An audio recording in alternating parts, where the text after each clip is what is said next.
Bismillahirrahmanirrahim. Assalamualaikum warahmatullahi wabarakatuh. Teman-teman Akademia Muda semuanya, masih bersama Bu Khalifah di sini. Apa kabarnya? Masih sehat ya insya Allah. Semoga teman-teman selalu berada dalam keimanan, keamanan, dan kesejahteraan yang melimpah. Jangan lupa berdoa dulu sebelum kita lanjutkan pada materi berikutnya. Nah, saat ini topik kita adalah how to write a resume. Jadi R-E-S-U-M-E atau dibaca resume. Ini adalah topik kita pada kesempatan kali ini.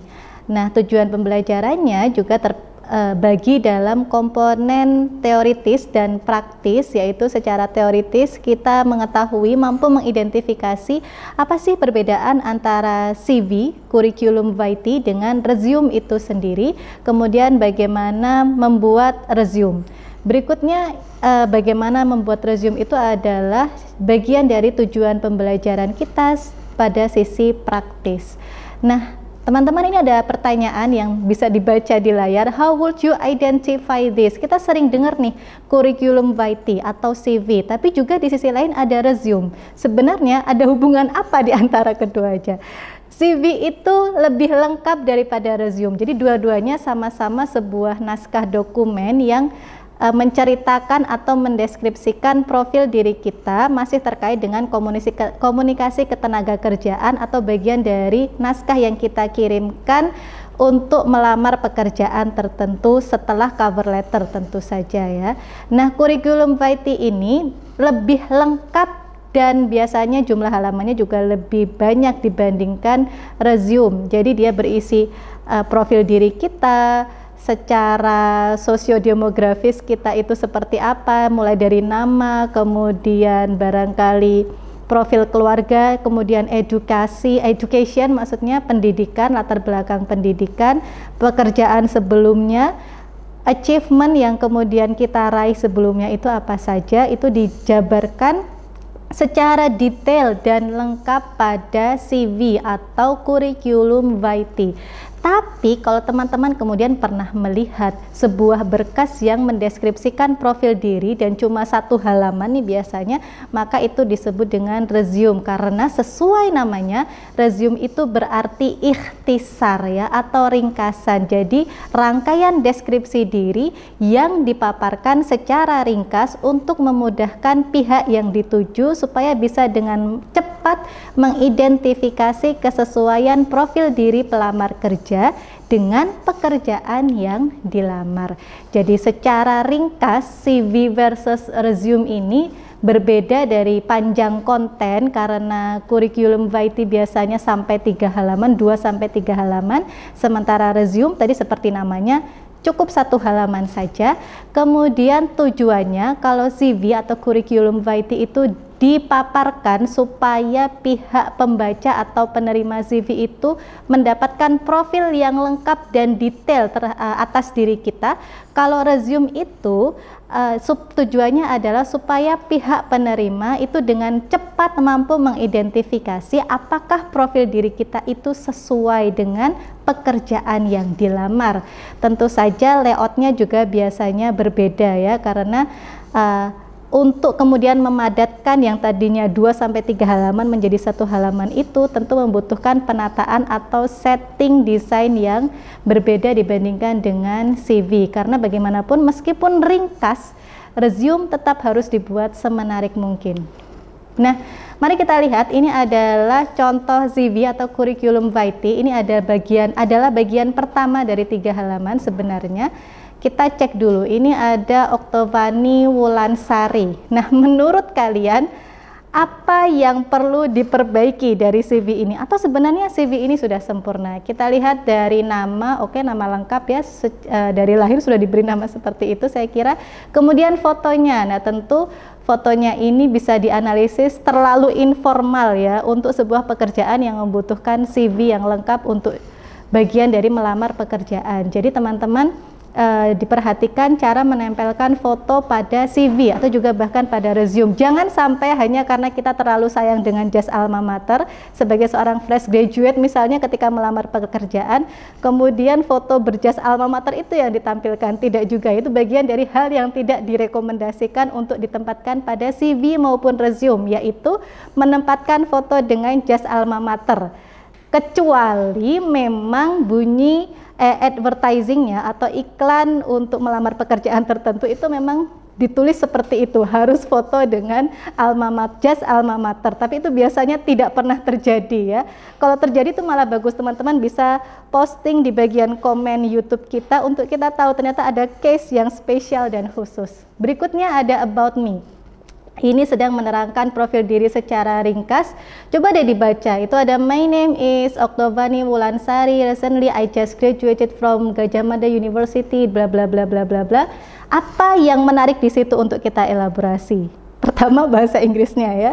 Tampaknya ada beberapa bahasa Inggris yang perlu diperbaiki, dan misalnya saja penulisan I dengan huruf I yang kecil, seterusnya itu perlu menjadi perhatian dari kita semuanya. Jadi tata bahasa penting. Dan berikutnya kita lihat bagian education. Nah, ini nih yang biasanya sering kita lewatkan. Hanya karena kita sedang memaparkan latar belakang pendidikan, betul kita memulai pendidikan barangkali dari PAUD, pendidikan anak usia dini, TK, SD, SMP, SMA, dan seterusnya. Tapi jangan salah, justru ingat tadi kita fokus pada penerima. Jadi yang paling kita highlight di situ adalah level pendidikan terakhir kita. Jangan dimulai dari awal. Jadi mudahkan pembaca untuk melihat kesesuaian antara profil diri kita dengan pekerjaan yang dilamar. Biasanya lowongan pekerjaan itu tidak terlalu relate dengan latar belakang TK, apalagi PAUD ya, SD dan SMP kita, sehingga sangat penting. Jangan lupa, ini ada yang harus diperbaiki dari CV ini adalah, ini contoh CV memang sengaja dibuat tidak terlalu benar ya, jadi jangan salahkan Oktovani Wulansari. Nah, ini berarti kalau misalnya terakhir Oktovani itu pendidikan terakhirnya adalah S1, maka itu yang harus ditulis terlebih dahulu. Begitu ya teman-teman, jangan lupa, jangan dimulai dari yang paling pertama, tapi mulailah dari level pendidikan terakhir yang sudah kita tempuh. Berikutnya itu ada work experience. Nah, ini dia. Apa yang perlu diperbarui misalnya di situ? Itu ada, kalau kita gabungkan dengan bagian bawahnya, yaitu pengalaman organisasi, bullet numberingnya itu ya, numbering dalam bentuk bulatan itu tidak rata, kemudian paragrafnya juga tidak eye catching, sehingga sangat penting untuk kemudian kita melihat bukan hanya dari sisi tata bahasa, tapi juga bagaimana kita melayout font hingga paragraf yang kita gunakan. Ini juga berlaku untuk resume. Jadi sekali lagi ada beberapa hal yang di highlight tadi, termasuk bagaimana cara kita menampilkan education, pengalaman organisasi, dan pengalaman kerja juga. Jangan lupa, mulailah dari yang paling akhir kita kerjakan, bukan dari yang paling awal. Ini adalah contoh resume. Jadi ingat tadi salah satu perbedaan antara resume dan CV ada pada panjang halamannya. Kalau resume itu sebagaimana namanya, sekali lagi saya ingatkan, ikhtisar, maka sebaiknya diringkas menjadi hanya satu halaman. Tentu disesuaikan layoutnya, jangan hanya karena kita bisa mendesain terus kita mendesain sesuai dengan warna kesukaan kita. Tentu disesuaikan dengan organisasi yang dituju. Misalnya ini dipilih kombinasi warna hitam dan gold ya, atau keemasan, sehingga terlihat warna precise-nya itu sangat harus menyesuaikan juga dengan jenis pekerjaan yang dilamar. Make it easy, apa sih maksudnya? Buatlah dengan mudah saja, sederhana, yang penting substansinya masuk. Adalah karena hari gini gitu kata orang-orang sudah tersambung dengan berbagai sumber atau referensi, dan kita kemudian membuat begitu saja tanpa pernah mungkin melihat template-template yang lain ya. Buat aja sih dengan mudah ya, kita bisa mendownload template-nya, tapi secara substansinya, corporate identity color-nya itu juga menyesuaikan dengan warna background dari resume dan CV. Itu sangat penting, sehingga studi pendahuluan kepada instansi yang dilamar sebelum kita membuat resume itu juga penting untuk dilakukan. Nah, salah satu contohnya Ayo kita elaborasi nih. Misalnya teman-teman akan melamar pekerjaan dari United Nations ya. Jadi ini adalah salah satu institusi yang terkenal untuk Indonesia, untuk Indonesians itu menawarkan lowongan pekerjaan dengan salary yang signifikan. Teman-teman perhatikan deh, misalnya studi pendahuluan yang kita lakukan itu selain bahwa kita masuk ke website United Nations untuk melihat karir atau lowongan pekerjaannya. Nah, kita bisa melihat tuh corporate identity color of United Nations. Apa sih yang jadi corporate identity-nya? Dengan logo, jadi ini ada banyak warna biru muda yang di bold di situ ya. Jadi jangan hanya karena template resume-nya berwarna hitam, lalu kemudian kita buat ke semua instansi yang kita tuju itu warna hitam ya. Tidak seperti itu. Jadi karena ini warna biru, tentu ini akan menjadi insight bagi kita untuk membuat resume. Ketahuan nih, misalnya let's say kita masuk ke resumegenius.com. Ini adalah salah satu aplikasi untuk membuat resume. Ingat tadi, make it easy. Kalau ada alat yang memudahkan, kenapa harus susah-susah membuatnya ya? Ada berbagai pilihan, ada banyak pilihan di situ. Ada warna hitam, ada warna ini yang bagian ketiga, ada biru muda, ada agak kehijauan, ada putih, begitu saja. Coba sekarang saya tanya kepada teman-teman semuanya, kira-kira kalau tadi kita mau apply lowongan pekerjaan di United Nations dengan corporate identity color-nya yang relatif biru muda, ada banyak pilihan tentu saja, tapi misalnya ada 4 pilihan ini, mana yang akan teman-teman pilih? Misalnya template-nya ya.